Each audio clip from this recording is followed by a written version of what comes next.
From that moment on, my brother and his wife told me that they wanted to take care of the house on their own. They said I needed to find a new place to live. My mother, agreeing with them, began treating me as if I was a burden. Did they even realize who had been paying most of the bills for the house? I couldn't believe the level of disrespect I was facing. Deep inside, I made up my mind to take action. My name is Rachel. I am a 33-year-old woman living at my parents' home. I moved back in after finishing college. At first, I tried working in the corporate world to build my career, but it was too overwhelming for me. The pressure was too much, so I decided to return home. While I was unemployed, I started looking into jobs I could do from home. Since I had a background in science, I began working as a freelance engineer. I started with small projects, and the money wasn't great in the beginning. Still, the experience of working for myself was very rewarding. Working independently felt very different from regular jobs. I realized I could earn a decent income without dealing with constant office politics or unnecessary social interactions.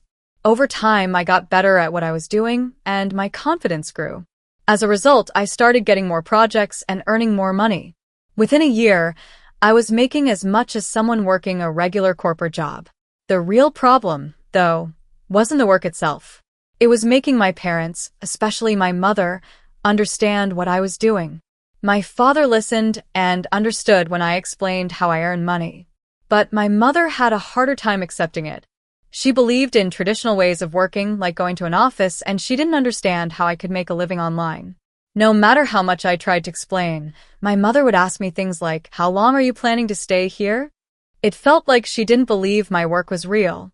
Even when I showed her proof, like emails from clients and bank statements showing my income, she still didn't trust it. She thought my job was shady or part of something suspicious, like a scam or some strange religion. It didn't matter how many times I showed her that the payments were legitimate or that my work was completely honest. She kept worrying, saying things like, "What if you lose this job? What if you end up depending on unemployment benefits? Those don't last forever." Her doubts were endless, and no explanation seemed to reassure her. Despite this, I kept pushing forward, determined to prove that my work was real and that I could succeed on my own terms. It wasn't easy, but I knew I had to stay strong and keep going. I had been thinking about living on my own, but I didn't have enough savings to make it possible yet. Around that time, my father's health began to decline. His legs and back were getting worse, and he needed nursing care. He had to retire early, which meant a sudden loss of income. My father tried to reassure me by saying, "My pension will be enough." But I knew my mother's spending habits, and I wasn't sure they could manage. My father looked so tired and worried about the uncertain future. My father had always supported me through college and even when I moved back home because of mental health struggles. The thought of leaving him alone while I went to live on my own felt wrong. My mother was also struggling, confused, and upset about my father's sudden health problems. As I thought about everything, I felt a strong sense of responsibility. It was time for me to step up and give back to my family. I told my father, "Don't worry, I'll help support the family from now on." He looked surprised and asked, "Are you sure you can handle it? Is your income enough?" I confidently showed him my financial situation and explained that I was earning a steady income from my freelance work. My father, who had always been understanding of my circumstances, was surprised but proud of how stable I had become. Encouraged by his trust in me, I promised to help with household expenses, medical bills, and anything else they needed. Every month, I started transferring a fixed amount of money to my father's bank account to help cover the bills. Since my mother had been using my father's credit card, I decided to create a new card for myself and gave her a supplementary card to use. My father gently reminded her, "Please try to spend less and be careful with money." But my mother wasn't very happy. She questioned, "Shouldn't Rachel be the one to move out?" I explained how much I was contributing financially and how difficult it would be for them without my help. Even then, she didn't fully believe me or trust my efforts. It took my father's persuasion to get her to agree to let me stay at home and continue supporting them. As I kept working and helping with the household responsibilities, I noticed my mother started taking my help for granted. Her attitude became stricter, and she often made sharp comments. She would say things like, "Can't you finish your chores faster?" It felt like no matter what I did, it wasn't enough for her. Still, I stayed focused on helping my family and doing my part. I knew that even if my efforts weren't always appreciated, they were necessary, and I was determined to keep going for the sake of my father and our family. I tried to explain to my mother how difficult it was to balance my work with taking care of the house, but she didn't seem to understand. She dismissed my concerns as if they weren't important. Over time, the strain between us became obvious. Our relationship seemed to be getting worse, and I wasn't sure how to fix it. My father, on the other hand, understood how hard I was working and offered his support. Even though things were difficult between me and my mother, we kept going like this for a whole year. After that year, my father's health suddenly took a turn for the worse. He needed to be hospitalized, and I began visiting him every day. I spent time with him, offering comfort and trying to reassure him. I could see how much he appreciated my efforts, and he often thanked me. "I know it's not easy with your mother, but thank you for everything you're doing," he would say. His words meant a lot to me, especially since I knew the situation at home was becoming more difficult. As my father dealt with his health issues, the relationship between my mother and me continued to worsen. The pressure and stress were taking a toll on me, but I stayed committed to helping my family. I kept thinking back to all the things my mother had done for me when I was younger, especially during my time as a student. Those memories kept me determined to keep helping, even when it felt overwhelming. Then, something unexpected happened that changed everything. My brother, Scott, and his wife, Lauren, moved in with us. I didn't see it coming at all. Scott explained that they were moving in to help me and ease some of the burden. I was shocked by this news. My mother didn't say much, but she avoided making eye contact, and it felt like there was something more to the situation than they were letting on. While they claimed they were moving in to help, my mother, with a hint of sarcasm, suggested that now I could contribute even more to the household. As I thought about it, I realized there was more to the story. My brother had graduated from a prestigious college and was working for a well-known company. I wondered why he and his wife felt the need to move in with us, if they were both doing well financially. It made me question their true reasons for being here. I, too, was working hard to support my family, and I wondered if they could manage without me. The transition to living with my brother and his wife was much harder than I expected. Lauren would wake me up early every day, shouting, "Wake up, Rachel. Make breakfast." I was already awake and busy with my work, but she didn't seem to care.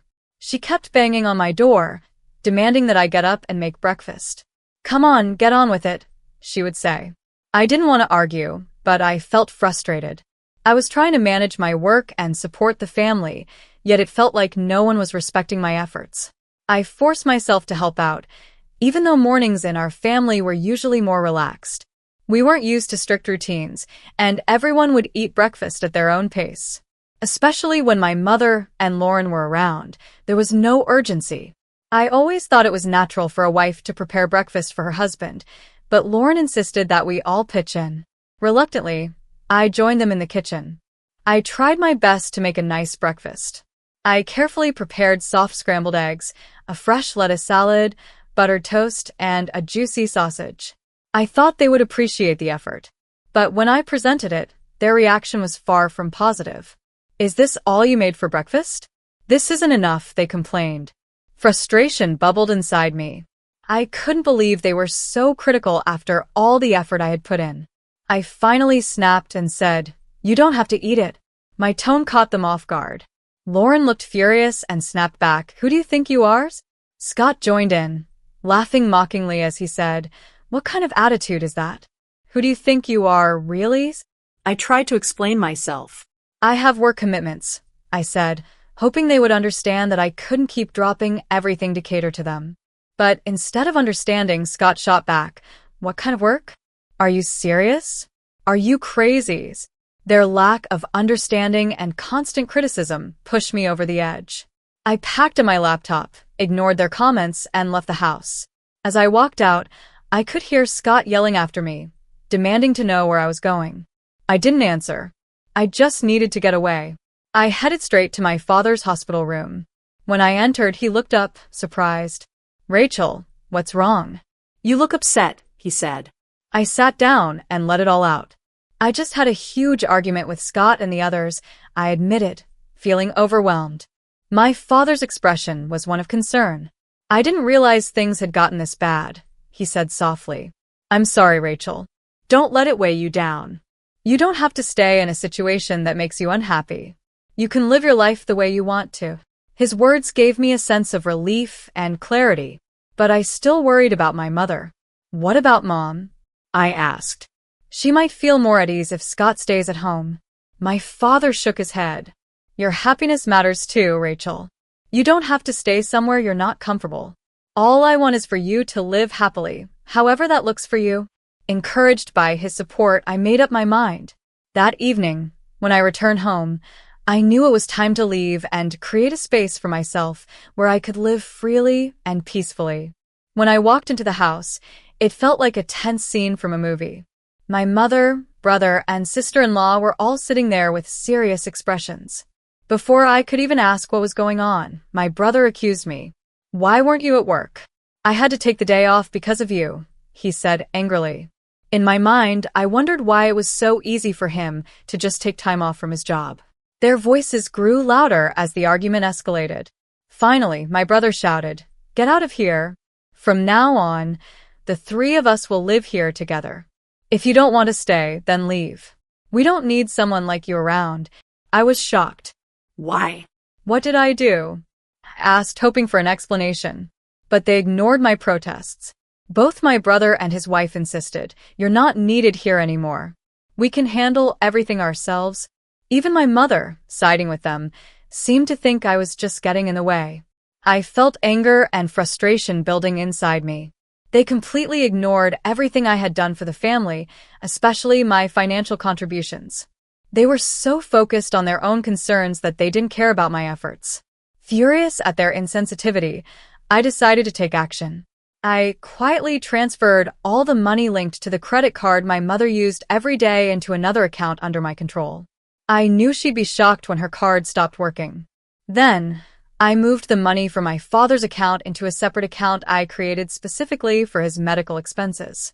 My mother didn't know about this change. I had effectively shifted the family's financial responsibilities onto my brother and his wife. Although I didn't know exactly how much my brother earned, I was sure this would put a lot of pressure on him. Once I finished sorting out the finances, I packed my belongings. Standing in front of them, I declared, "I'm leaving." They were caught off guard by my announcement. For a moment, they seemed stunned. But as I watched them, I could tell they were secretly enjoying the situation. My brother sneered, "Finally, you're leaving. We've never dealt with someone as troublesome as you. You're not coming back, are you?" "Of course not," I replied firmly. "And don't contact me." They smirked and mocked me as I walked out the door, but I couldn't help wondering what they'd think once they realized how much they depended on me. Starting over in a peaceful new place, I felt a sense of relief. I finally had the freedom to live on my own terms. I poured my energy into my work and began to feel refreshed and focused. But, as I expected, my new peace didn't last long. My brother soon called me, disrupting the quiet I had worked so hard to create. "I told you not to contact me. What's the problem now?" I asked sharply, unable to hide the irritation in my voice. On the other end of the line, my brother sounded surprised and a little desperate. "Rachel, what did you do with the family finances?" he asked urgently. "We can't manage anything anymore." I stayed calm and replied, "I told you many times about my work and how I was managing everything. But neither you nor Mom believed me. I've been supporting all of you this whole time." "Well, Mom said a lot of things and I guess I got confused," he admitted, his voice shaky. "You can't expect me to keep helping now that I'm gone. It's your responsibility to figure it out," I told him firmly. Not long after that, my brother called me again. This time he was practically begging. "Rachel, I need money. Please help," he said urgently. I was confused. "Are you joking? Don't you have a good job at a big company?" I asked. To my shock, he confessed, "I got fired, Rachel. I made a big mistake at work." His words left me speechless. I began to realize why he had come back to our parents' house. He must have thought there was plenty of money, maybe relying on the idea of a stable pension after our father retired. The thought of him discovering the truth about who had been supporting the family amused me, but I also felt disappointed. Soon, his wife and our mother joined in, asking for money. They said they were almost out of savings. My mother even admitted, "Your father refuses to contribute to the household finances anymore." I had enough. "I've supported all of you for long enough. It's time for you to take care of yourselves," I said firmly. I cut ties with their financial problems and told them I wasn't going to help anymore.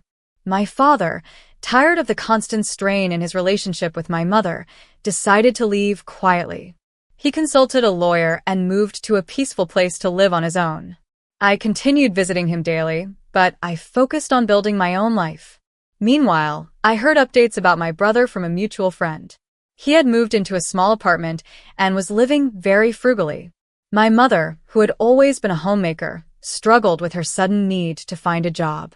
My brother found it hard to deal with younger colleagues and their opinions at work, and his wife eventually gave up on the situation. She left him, leaving my brother and mother to handle their challenges together. My mother still had her old habit of overspending, and I worried about the debts she was piling up. Despite all their struggles, I knew I had made the right decision to step away. It was time for them to learn how to handle life without relying on me. However, I realized I couldn't keep helping everyone. I decided to focus on my own goals and worked hard in a peaceful and comfortable space. Slowly, I saved more money and thought about exploring new opportunities. While building my future, I made sure to spend meaningful time with my father, who always stayed positive and cheerful. I appreciated every moment with him, knowing how important these memories would be.